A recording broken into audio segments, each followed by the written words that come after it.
C'est une institution de la gastronomie hexagonale. Un restaurant triplement étoilé depuis plus de 50 ans. 3 Gros. Depuis 2 ans, les 3 Gros ont quitté le restaurant historique de Roanne pour un nouvel écrin non loin de là. Un établissement depuis lequel on peut aisément distinguer un vignoble, celui de la Côte Rouennaise. Un vignoble avec lequel la famille 3 Gros entretient une relation toute particulière. Nous sommes dans la salle de restaurant qui s'appelle le Bois sans feuilles. Et d'ici, de ma table, je vois la Côte Rouennaise là. Donc là, on est sur le village de Villemontais. Je vois la Côte Rouennaise là. Nous sommes sur le village de Saint-André-d'Apchon. Et je vois également Renaison là-bas, au loin, beaucoup plus loin. Donc c'est dire si on est au pied, elle se présente à nous comme un panorama allant du nord jusqu'au sud.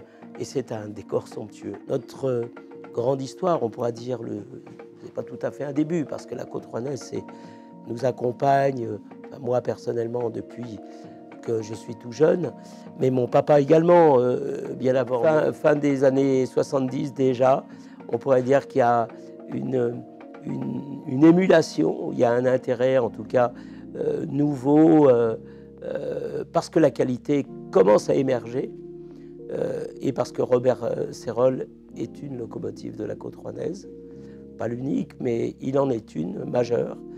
Et en s'associant à Pierre 3 Gros, on pourrait dire que c'est le début, ou c'est pas le début, mais en tout cas ça consolide déjà un intérêt régional pour un très joli vignoble. C'est au moment où une nouvelle génération de vignerons de la Côte Rouennaise émerge et a l'ambition de vouloir être reconnu comme une AOC. Il y avait du boulot à ce moment-là à faire, et plus il y avait d'acteurs et d'énergie, le mieux c'était pour présenter un dossier de qualité, sachant que le vignoble était déjà sur le chemin de la qualité. Et c'est à ce moment-là que mon papa, Pierre 3 Gros,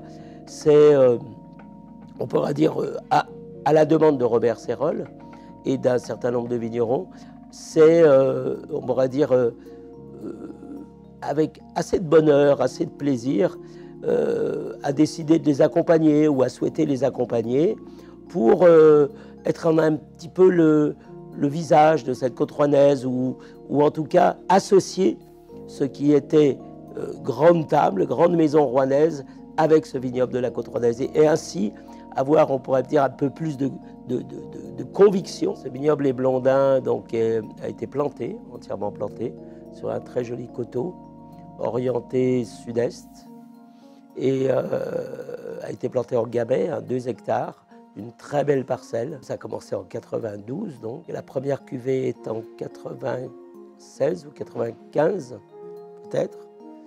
Et voilà. Et puis après, ça a toujours été en bio. C'est aujourd'hui en biodynamie. Voilà, c'est un très beau, on pourrait dire, ça a été d'entrée un très beau jeune vin. Et aujourd'hui, donc 27 ans après, un très beau vin, un très beau vignoble à maturité. Vers plus de naturel encore. L'ensemble du vignoble d'un peu plus de 200 hectares, qui a on pourrait dire l'avantage d'être petit, c'est-à-dire où chacun des vignerons a un lien avec l'autre, que l'ensemble de ce vignoble-là puisse être en respect total avec les sols et la nature. Que donneront les nouvelles générations? Est-ce que l'ambition sera encore plus belle? Je pense que les vins comme ça, qui étaient encore méconnus il y a quelques années, aujourd'hui ont une vraie reconnaissance, ont trouvé leur clientèle. Et donc ça, c'est déjà un grand pas pour la Côte Rouennaise.